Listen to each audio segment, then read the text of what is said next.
Good afternoon बच्चों।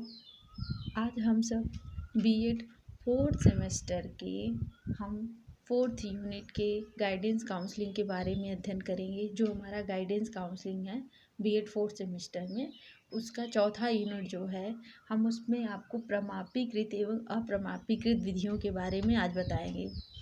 प्रमापीकृत अप्रमापीकृत विधियों के बारे में बताने से पहले मैं आपको ये बता देना चाहती हूँ कि ये जो क्वेश्चन है इससे एग्ज़ाम में बनता है, जो हमारा अक्सर पूछा जाता है कि प्रमापी अप्रमापीकृत विधियाँ क्या है। ठीक है, तो प्रमापी अप्रमापीकृत विधियाँ जो होता है लॉन्ग में नहीं लेकिन शॉर्ट में अक्सर क्वेश्चन पूछा जाता है, तो इसलिए मैं जो भी कुछ बताऊँगी उसको आप लोग ध्यान से सुनिएगा। पहले हम जानते हैं कि प्रमापी अप्रमापी की विधियाँ होता क्या है, उसे कहते क्या है। तो पहले हम प्रमापी की विधियों के बारे में आज बताएंगे। प्रमापी की विधियों का निर्माण वस्तुनिष्ठ तथा प्रामाणिक तरीके से किया जाता है। किससे किया जाता है? वस्तुनिष्ठ और प्रामाणिक तरीके से किया जाता है। जो प्रमाण होगा, जैसे अभी हम आगे बताएंगे कौन कौन सी चीज़ें प्रमाणित होती हैं। ये विश्वसनीयता तथा वैधता, समय, धन की भी बचत होती है। जो विश्वसनीयता वैधता से जो होता है, समय और धन की भी बचत होती है। इनकी विधियां निम्न हैं। कौन कौन सी विधियां हैं? जो प्रमाणित होती है, वस्तुनिष्ठ होती है और वैध होती है और विश्वसनीय होती है। ये विधियां होती है बुद्धि परीक्षण, रुचि परीक्षण, अभिरुचि परीक्षण, उपलब्धि परीक्षण, व्यक्तित्व परीक्षण। बात समझ में आई? ये जो सारी विधियां होती हैं वह वस्तुनिष्ठ तथा प्रमाणित तथा विश्वसनीय तथा वैध होती है।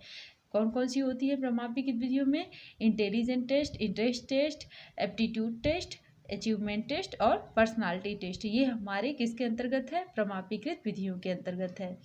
तो पहला हम आपको बताते हैं इंटेलिजेंट टेस्ट। इंटेलिजेंट टेस्ट होता है, ये किसी भी बुद्धि समस्या समाधान करने की क्षमता एवं नई परिस्थितियों में समायोजन करने में की योग्यता होती है। या कहते हैं हम स्टर्न महोदय के अनुसार, किसी विपरीत परिस्थितियों में समायोजन या किसी भी परिस्थितियों में समायोजन करने की योग्यता जो होती है हमारी बुद्धि होती है।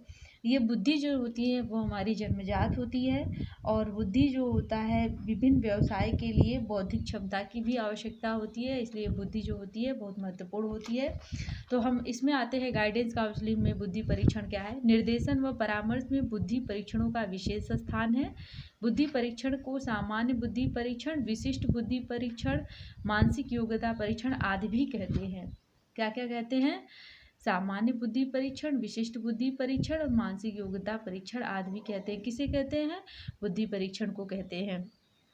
तो आर्थर जोन्स जो हैं बुद्धि के बारे में कहते हैं कि बुद्धि परीक्षण वह योग्यता परीक्षण है जो योग्यता किसी न किसी रूप में मानसिक योग्यताओं का मापन करते हैं। बुद्धि परीक्षण क्या करते हैं? मानसिक योग्यताओं का मापन करते हैं। जैसे विद्यालय विषय संबंधी परीक्षण केवल विषय की प्रगति या उपलब्धि परीक्षण ही नहीं होते हैं, किंतु मानसिक परीक्षण भी वह होते हैं, क्योंकि वे मानसिक योग्यता का भी मापन करते हैं। जो परीक्षण केवल मानसिक योग्यता का मापन करने के लिए बनाए जाते हैं वे मानसिक परीक्षण या बुद्धि परीक्षण कहे जाते हैं। कहने का मतलब है जो हमारा बुद्धि परीक्षण होता है वह क्या करता है?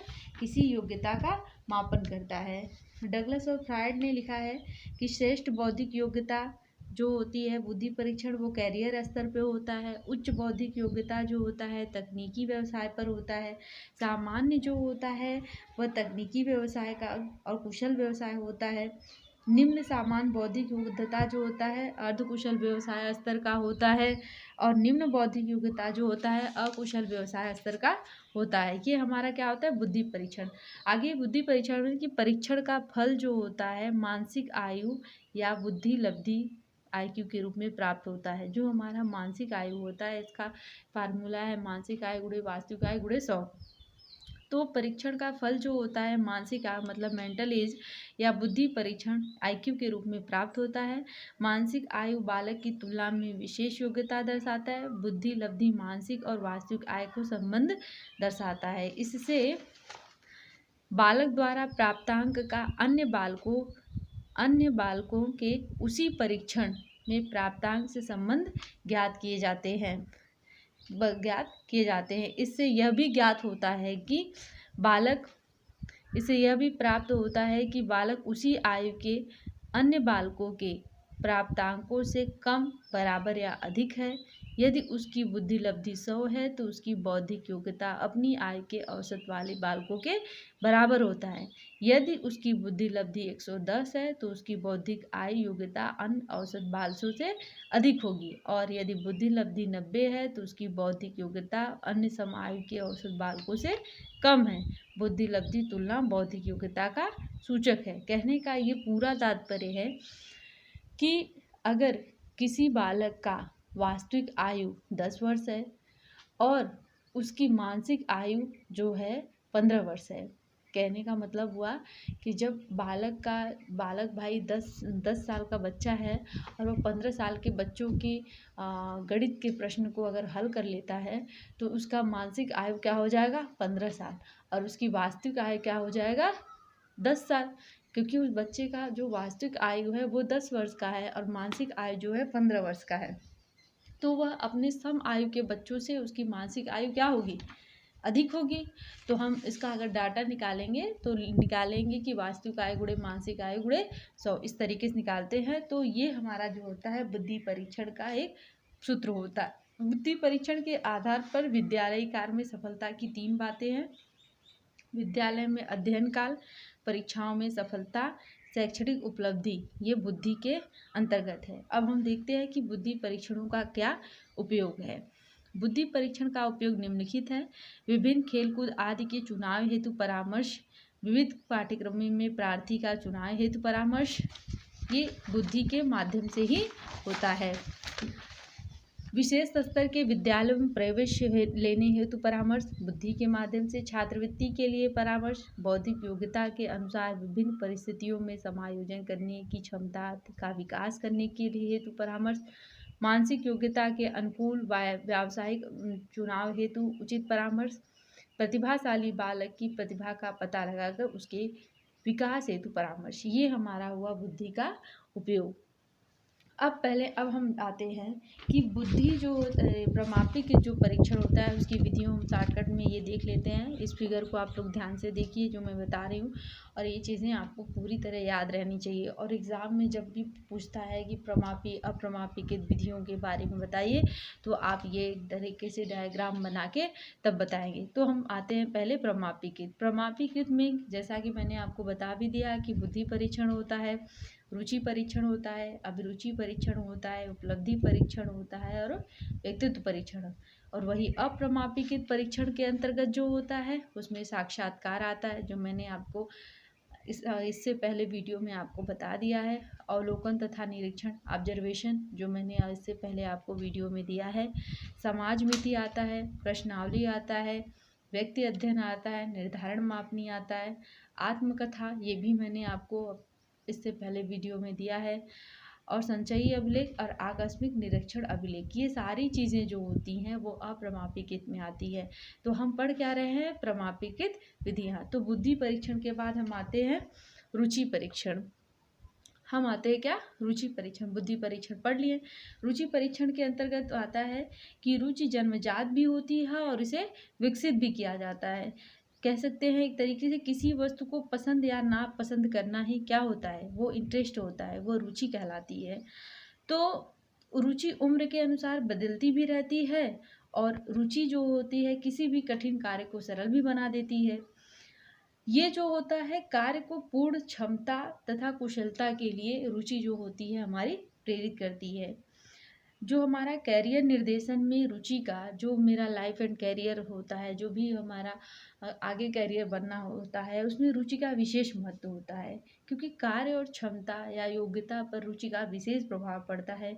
अगर व्यक्ति के अंदर किसी कार्य के प्रति कोई रुचि न रहे तो वह व्यक्ति उस कार्य को पूर्णतः नहीं कर पाता है और उसमें सफल नहीं हो पाता है। जिस व्यक्ति को जिस क्षेत्र में जितनी रुचि रहती है वह उस क्षेत्र में, उस कार्य में उतना ही सफल होता है। तो रुचि जो होता है हर किसी का अलग अलग होता है, उसका पसंद नापसंद अलग होता है, और हर व्यक्ति में यह चीज़ें पाई जाती हैं। तो रुचि के कई सारे मापन होते हैं कि हम कूडर का अभिलेख मापन जो होता है इसमें इम्पॉर्टेंट होता है कूडर का अधिमान लेख। कूडर का अधिमान लेख ये अक्सर टीईटी में पूछा जाता है। तो कोडर का अधिमान लेख किस परीक्षण से संबंधित है? वो जो होता है ये रुचि परीक्षण संबंधित होता है। इसमें लीथोर परिसूची आता है, चटर्जी अशाब्दिक पात्रता आता है, और डॉक्टर आर.पी. सिंह रुचि प्रपत्र आता है, थर्स्टन का रुचि शेड्यूल आता है। ये कई सारे परीक्षण हैं जो रुचि के मापन के लिए बनाए गए हैं। अगला हम आते हैं अभिरुचि परीक्षण। एप्टीट्यूड टेस्ट जो होता है वह जिस प्रकार की हमारा गाइडेंस में इंटरेस्ट का बहुत ही ज़्यादा इम्पोर्टेंस है, उसी तरीके से एप्टीट्यूड में भी हमारा गाइडेंस का बहुत ज़्यादा महत्व होता है। अभिरुचि जो होती है वह जन्मजात होती है। इसका संबंध जो होता है भविष्य में होने वाली उपलब्धियों से होता है। इसका मतलब एक तरीके से कह सकते हैं कि वर्तमान योग्यता से भविष्य में कितनी सफलता मिलती है, ये हमारा क्या बताता है? एप्टीट्यूड। हम फिर से बता देते हैं कि वर्तमान योग्यता से भविष्य में कितनी सफलता प्राप्त होती है, ये हमारा कौन क्या बताता है? एप्टीट्यूड बताता है। जैसे कि एग्जाम्पल के लिए हम ये देख लेते हैं कि कोई भी व्यक्ति जो होता है जन्मजात संगीत कला में निपुण रहता है, तो वह भविष्य में भी महान सफल संगीतज्ञ हो सकता है। ये हो सकता है, ऐसा तो है कि जन्मजात अगर उसमें रुचि है तो वो गणित जो उसका आने वाला भविष्य है वो महान संगीतज्ञ हो सकता है। यह विशेष गुण प्रत्येक व्यक्ति में नहीं होता है, किसी किसी में होता भी है, किसी किसी में नहीं। कहने का मतलब जो जन्मजात गुण होता है वो आगे जाके उस क्षेत्र में सफल भी हो सकता है, असफल भी हो सकता है। तो कहने का मतलब एप्टीट्यूड जो होता है किसी की वर्तमान योग्यता से भविष्य में कितनी सफलता प्राप्त कर सकती है, ये दर्शाता है। टेस्लर जो है कहते हैं कि जो अभिरुचि वर्तमान स्थिति है जो व्यक्ति के भविष्य की क्षमताओं की ओर संकेत करती हैं। इसके भी 4 गुण होते हैं, जैसे विशिष्टता होता है, एकात्मकता होता है, सीखने की सुविधा होती है, अचल होती है, बहुत सारी चीज़ें एप्टीट्यूड के अंतर्गत आती हैं। अगला जो होता है वो हमारा है उपलब्धि परीक्षण अर्थात अचीवमेंट टेस्ट। अचीवमेंट टेस्ट जो होता है इसका एक चीज़ से इसका मूल अर्थ होता है ज्ञान का मूल्यांकन या प्राप्त किए गए ज्ञान का मूल्यांकन। हम कह सकते हैं प्राप्त किए गए ज्ञान का मूल्यांकन। ज्ञान का मूल्यांकन ये हमारा क्या होता है? अचीवमेंट टेस्ट होता है। जब हम देखते हैं कि कोई विद्यार्थी किसी विषय में कितना ज्ञान प्राप्त कर लिया है तो उसका मूल्यांकन हम लोग करते हैं कि अगर व्यक्ति जो है हिंदी विषय पढ़ रहा है, हिंदी विषय में कितना ज्ञान प्राप्त कर लिया, तो उसके लिए हम टेस्ट लेते हैं, एनुअल लेते हैं, यूनिट लेते हैं, छमाही लेते हैं, त्रिमाही लेते हैं। तो ये हमारा जो होता है अचीवमेंट टेस्ट होता है। यह जो होता है किसी भी बच्चे के या किसी भी विद्यार्थी के कैरियर की दृष्टि को रखकर ये अचीवमेंट जो होता है टेस्ट लिया जाता है। इसके अनुसार जो होता है पूर्व में या अतीत में किए गए ज्ञान या परीक्षण के आधार पर उपलब्धि परीक्षण किए जाते हैं। एक तरीके से हम कह सकते हैं कि भाषा, विषय, लेखन क्षमता का मूल्यांकन अनेक परीक्षणों द्वारा किया जाता है। इन उपलब्धि परीक्षणों का, चाहे उपलब्धि परीक्षण का हम बहुत सारी चीज़ों से करते हैं, जैसे कि कोई अपने कैरियर से संबंधित हो, कोई लेखन क्षमता से हो, कोई भाषण क्षमता से हो, कोई मूल्यांकन चीज़ों से, ये सारी चीज़ें हम अचीवमेंट टेस्ट के माध्यम से करते हैं। अगला जो होता है वो हमारा होता है पर्सनालिटी टेस्ट होता है। तो जो शिक्षा और कैरियर में जो होता है, हमारे जो कैरियर और एजुकेशन में पर्सनालिटी टेस्ट जो होता है बहुत ही ज़्यादा इम्पोर्टेंस होता है। ये पर्सनालिटी टेस्ट अधिकतर हमारे व्यवसाय से होते हैं जिनमें व्यक्तित्व जो होता है, जिसका व्यक्तित्व बहुत ज़्यादा प्रभाव पड़ता है। जो व्यक्तित्व का परीक्षण होता है निर्देशन की दृष्टि से, गाइडेंस की दृष्टि से बहुत ही ज़्यादा आवश्यक होता है। व्यक्ति जो होता है केवल हम कह सकते हैं किसी का व्यक्तित्व किसी का बाहरी आवरण या वेशभूषा नहीं होता है, बल्कि उसकी जो होती है आदतें होती हैं, उनका स्वभाव होता है, उनका व्यवहार होता है, उसकी स्मृतियाँ होती हैं, उसकी भावनाएं होती हैं, उसका हाव भाव, उसका वेशभूषा, उसकी कल्पना, सभी बातें समाहित होती हैं किसी के पर्सनालिटी में, किसी के व्यक्तित्व में होती हैं। जब व्यक्तित्व का परीक्षण किया जाता है तो उनके अनेक पक्षों का मापन किया जाता है, ना कि कोई एक पक्ष का मापन किया जाता है। कहने का मतलब जब हम किसी का पर्सनालिटी टेस्ट करते हैं तो ये इम्पॉर्टेंट नहीं है कि केवल हम उसके हाव भाव और वेशभूषा को देखें, ये नहीं है। हम ये भी देखते हैं कि व्यक्ति कितना अच्छा हाइपोथेसिस कर सकता है, कितनी अच्छी चीज़ें उनकी फीलिंग है, कितना अच्छा उसका बिहेवियर है, कितना अच्छा उसकी मेमोरी है, कितनी अच्छी उसकी हैबिज है, कितना अच्छा उसका इंटेलिजेंट चीज़ें होती हैं। ये सारी चीज़ें जो होती हैं हम पर्सनालिटी के टेस्ट के अंतर्गत देखते हैं। तो बच्चों, आज हम सब जो है प्रमाणीकृत टेस्ट के बारे में पढ़े हैं, प्रमाणीकृत विधियों के बारे में पढ़े हैं। ये सारी विधियाँ मुझे समझ में, आप लोग को मुझे लगता है कि ये सारी चीज़ें आपको समझ में आ गई होंगी। ये मूल्यांकन तकनीकी के अंतर्गत जो हमारा प्रमाणीकृत है। तो प्रमाणीकृत किसे कहते हैं? प्रमाणीकृत विश्वसनीय, वैध तथा प्रमाणिक तथा वस्तुनिष्ठ होती हैं।